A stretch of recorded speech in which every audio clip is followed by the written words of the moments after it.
약속의 말씀은 시편 91편 1절에서 8절까지 말씀입니다. 시편 91편 1절에서 8절, 구약 870년에 있습니다. 예, 한 목소리로 합독합니다.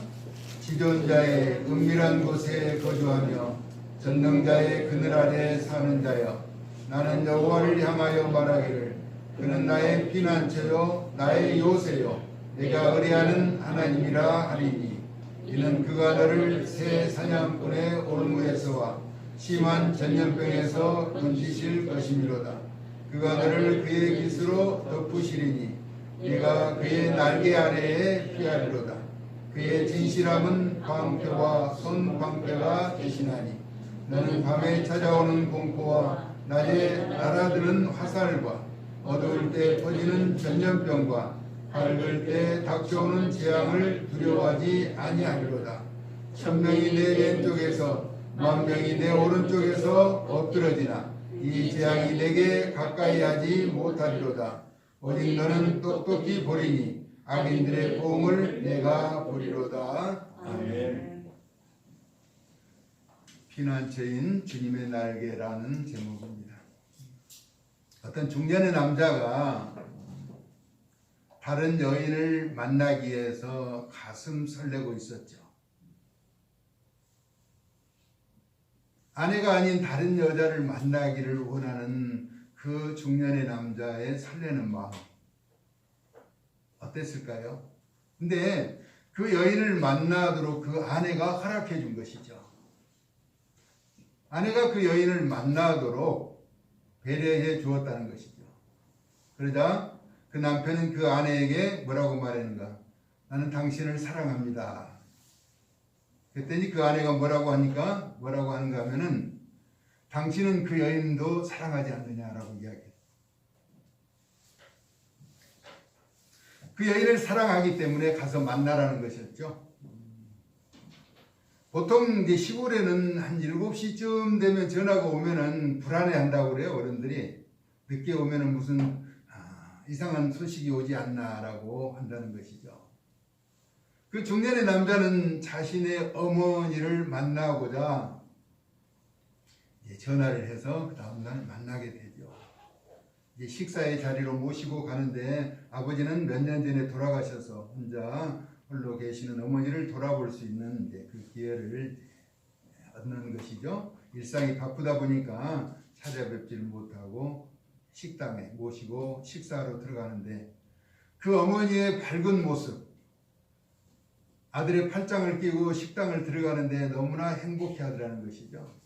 마치 식당 주인들도 친절하게 대해 주어서 식탁에 앉았는데, 그 어머니가 아들에게 하는 이야기가 메뉴판을 읽어달라고 하더라고요.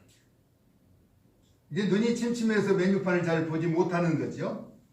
그러면서 뭐라고 하는가 하면은, 전에는 내가 메뉴판을 읽어주었는데 이제는 네가 나에게 읽어줘야겠구나 라고 이야기를 하면서 이런저런 이야기를 하면서 식사를 맛있게 했죠. 그러면서 그 아들이 다음에 우리 어머니 또 만나요. 그러니까 그러자, 다음에는 내가 살게, 이렇게 이야기를 하고 따뜻하게 포옹을 하고 어머니 볼에 입을 맞추고 이렇게 아름다운 시간을 갖고 돌아왔죠. 몇 날이 못 돼서 어머니가 세상을 떠나신 거예요. 만약에 아내가 어머니를 만나서 장담을 나눌 수 있는 그 시간을 허락해 주지 않았다면 아마 그 추억은 남겨지지 못했을 것이라는 것이죠. 그에게 주어진 시간을 뒤로하지 않고 만난 추억이 있어 어머니를 보내시고 슬픈 마음 가운데 있는데, 얼마 동안이 지났는데 그 식당에서 편지가 왔더라는 거예요. 그 어머니가 남긴 편지를 보내주는 것이죠. 아들아, 너와 약속했던 다음 기회는 내가 가질 수 없을 것 같구나. 이 자리에는 너의 아내와 같이 와서 식사를 해라. 그 식사비는 내가 이미 지불했노라. 자신에게 그 주어진 기회, 어머니를 공경하면서 정담을 나눌 시간을 뒤로 미루었더라면 아마 살아생전은 다시 만나지 못하는 그런 안타까움이 있었을 것이라는 것이죠. 오늘 본문에 피난처인 주님의 날개 그늘 아래 사는 자, 그런 기회를 우리에게 주셨건만 우리가 그 기회를 거절한다면 영생의 길로 나가는 길에 장애가 올 것이라는 것이죠. 암탉이 그 새끼를 보호하는 본능은 처절하기까지 하죠. 저는 시골에서 그런 모습을 봤어요. 전에는 마당에다가 닭을 키우면서 닭을 부화를 시키죠. 알을 21일 동안 품고 있는 것을 바라보면 혹시라도 자기를 해야 할까봐 늘 경계를 하죠. 그리고 병아리가 깨어나면 그 노란 그 병아리 아장아장 끓으면서 엄마를 따라서 이렇게 움직이다가 이제 솔개나 다른 외침의 위협이 있으면은 그 어미 닭은 그 순간적으로 소리를 내죠. 부부부부 하면서 급한 소리를 내면 그 조그만 병아리들은 그 어머니 그 날개 깃으로 다 모여드는 거예요. 그러니까 그래도 며칠 돼서 컸으니까 그 병아리를 다 안기까지는 어미는 꽃이발을 들고 날개를 펴면서 그들을 다 그 날개 아래 감싸고 있으면은 어떤 외침도 그 병아리를 해하지 못하는 것을 바라보았습니다. 마태복음에서 23장 37절에 그랬죠. 암탉이 예루살렘아 예루살렘아 선지자를 죽이고 내게 파송된 자를 돌로 치는 자, 암탉이 그 새끼를 날개 아래 모음같이 내가 너희 자녀를 모으려 한 것이 몇 번이야. 그러나 너희가 원하지 아니하였도다 라고 말씀하죠.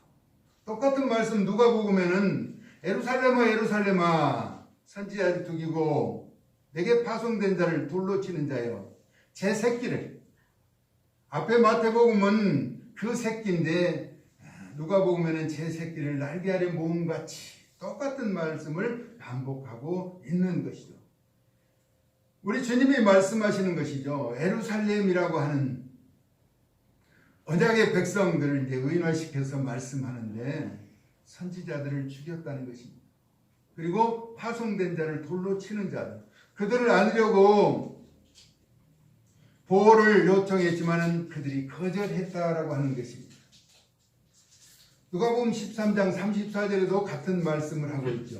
예수님의 보호받기를 거절한 자들에게 던지는 경고의 말씀이었죠. 앞서 암탉에 대해서 이야기했는데 그 보호 본능이 있는 것이죠. 어미는 보호 본능. 그래서 여자는 약하지만은 어머니는 강하다는 것이 통설인 것처럼 생존의 본능보다 모성애가 더 강한 것이죠. 이와 같은 사실에 대하여 우리 하나님은 어미의 심정을 이사야 선지자를 통해서 나타내신 적이 있습니다. 이사야 49장 14절에 15절에 이렇게 말하죠. 오직 시온이 이르기를 여호와께서 나를 버리시며 주께서 나를 잊으셨다 하였거니와 여인이 어찌 그 젖먹는 자식을 잊겠으며. 그렇죠? 어머니는 자식을 잃을 수가 없어요. 더군다나 품에 안고 젖을 먹이는 그 아이는 잊을 수가 없다는 것입니다. 자기 태에서 난 아들을 긍휼히 여기지 아니하겠느냐. 그들은 혹시 잊을지라도 나는 너를 잊지 아니할 것이다. 우리 하나님은 절대로 언약의 백성들, 하나님을 신뢰하며 믿음의 귀한 길을 걸어가는 자들을 잊지 않으신다는 것입니다. 하나님께서 우리를 잊지 잊지 못하시는 이유는 내가 너를 내 손바닥에 새겼기 때문이라 라고 말하죠. 우리가 전에 중요한 것은 쓰는 필기도구가 많지 않기 때문에, 종이 같은 것이 흔하지 않기 때문에 중요한 것은 꼭 손에 기록했어요. 잊어버리지 않기 위해서. 손을 보면은 기록된 것을 알기 위해서 손에 기록했던, 우리는 아마 그 일에 많이 공감할 거예요. 피난처는 견고한 성을 꼽을 수가 있는 것인데 피할 바위였으며 요새였다라고 성경은 말하죠. 요즘은 땅굴을 파고 지하 벙커로 피하기도 합니다. 그러나 아무리 지하 깊은 곳에 숨어도 하나님이 지켜주시지 않으면 생존하기가 어려운 것이죠. 왜냐하면 이를 파괴하는 신무기가 개발될 것이기 때문입니다. 시인은 오늘 본문에서 지존자의 은밀한 곳에 사는 자를 언급하고 있습니다. 이는 하나님의 처소인 거룩한 성소를 이야기하고 있죠. 성소는 시온을 일컫는 말로 지존자가 친히 세우신 곳이라고 시편 87편 5절에 말씀합니다. 지존자가 세우신 시온의 성소는 그 누구라도 범접할 수 없는 완전한 곳을 말하죠. 그래서 시인은 이와 같은 안전한 곳에 거주하는 자에게 말하기를 그는 나의 피난처요 요새시며 자신을 의뢰하는 하나님이시라는 것을 나타내고 있죠. 그러면 피난처이시며 요새라고 고백하는 그는 어느 정도 하나님을 신뢰하고 있는가 하는 것입니다. 하나님을 어느 정도로 신뢰하는가 하면 주를 의뢰하는 그를 새 사냥꾼의 올무에서와 심한 전염병에서 건져주실 분으로 묘사하고 있습니다. 올무라고 하는 것은 한번 걸리면은 스스로는 벗어나기 어려운 덫을 말합니다. 그래서 벗어나려고 움직이면 움직일수록 조여오는 것이죠. 그렇게 설계되어 있는 것이 올무라는 것입니다. 아무리 빠른 새라도 힘이 센 곰이나 돼지라도 걸리면 빠져날 수 없는 것이 올무인 것입니다. 우리가 쉽게 빠져나올 수 없는 것은 또한 중독이라고 하는 현상이죠. 술이나 게임이나 마약에 중독되면 스스로 결단하고 끊기가 어려운 것처럼 말입니다.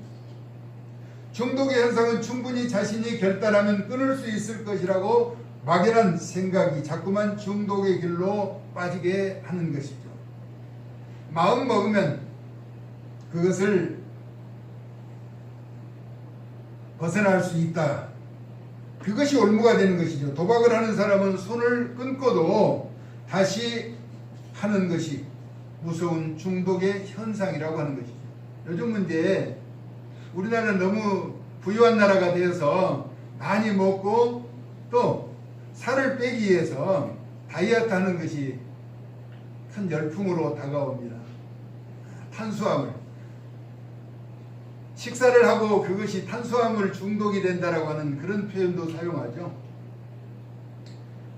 조금 지나친 표현이기는 하죠. 그러나 잘못된 것에 중독되면 다시 빠지는 거죠.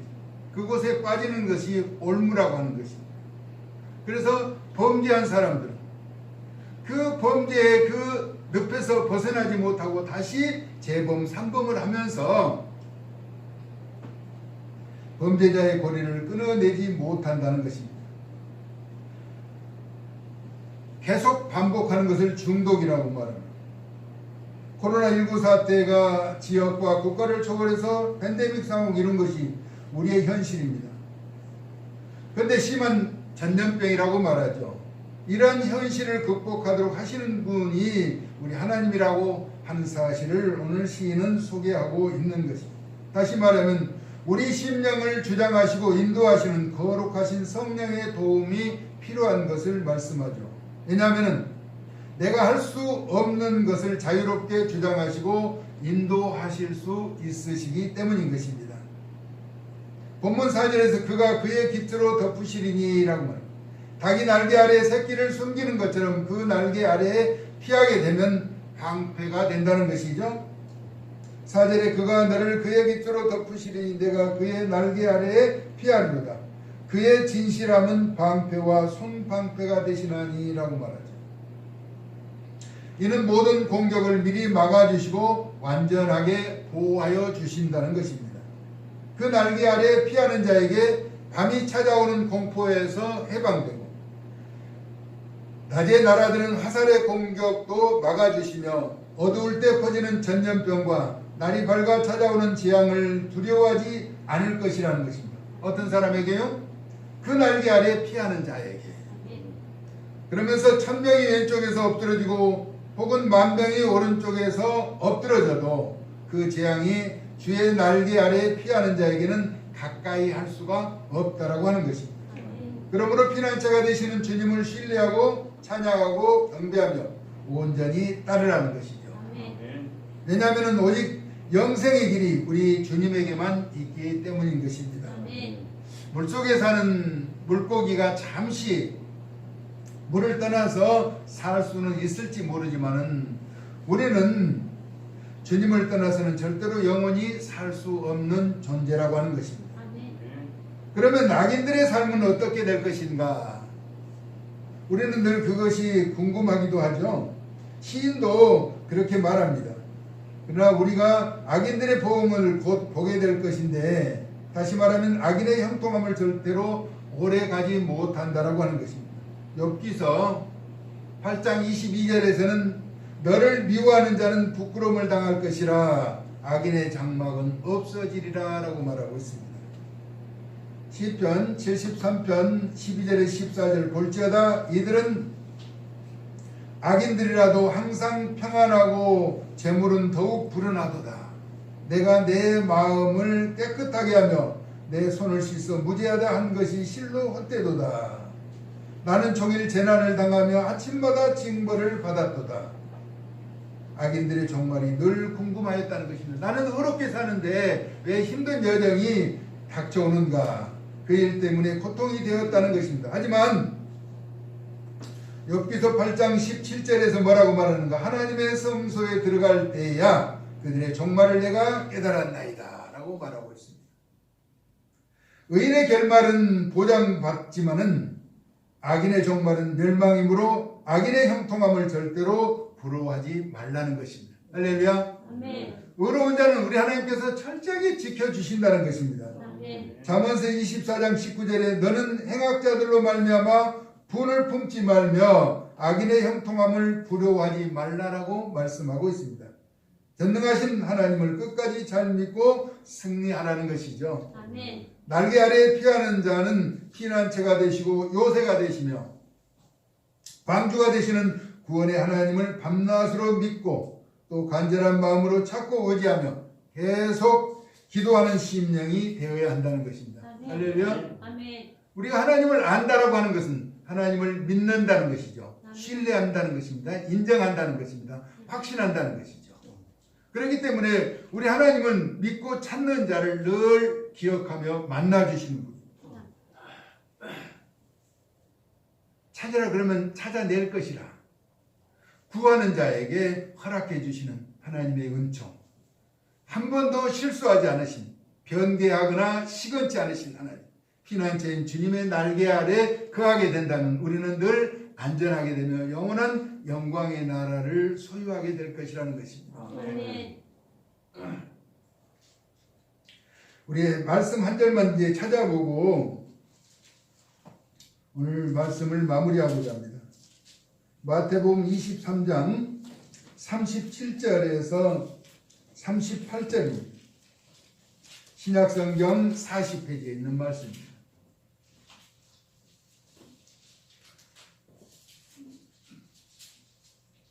우리 예수님의 보호를 받기를 거절하는 사람들의 최후의 모습을 이렇게 기록하고 있습니다. 마태복음 23장 37절에서 38절 같이 한번 읽습니다. 시작. 예루살렘아 예루살렘아 선지자들을 죽이고 내게 파송된 자들을 돌로 치는 자여 암탉이 그 새끼를 날개 아래에 모음같이 내가 내 자녀를 모으려 한 일이 몇 번이더냐. 그러나 너희가 원하지 아니하였도다. 보라 너희 집이 황폐하여 버려진 바 되리라. 39절에는 내가 너희에게 이르노니 이제부터 너희는 찬송하리로다. 주의 이름으로 오시는 이야 할 때까지 나를 보지 못하리라 하시니라. 우리 하나님은 우리를 보호해 주시기 위해서 예수님을 보내주셨어요. 근데 그 보호받기를 거절했던 자의 처절한 모습은 그의 집들이 황폐하여 버려진 바 된다라고 이야기하고 있습니다. 그러나 날개 아래 보호를 받은 우리는 완전하게 지켜주시겠다는 약속인 것이죠. 아멘.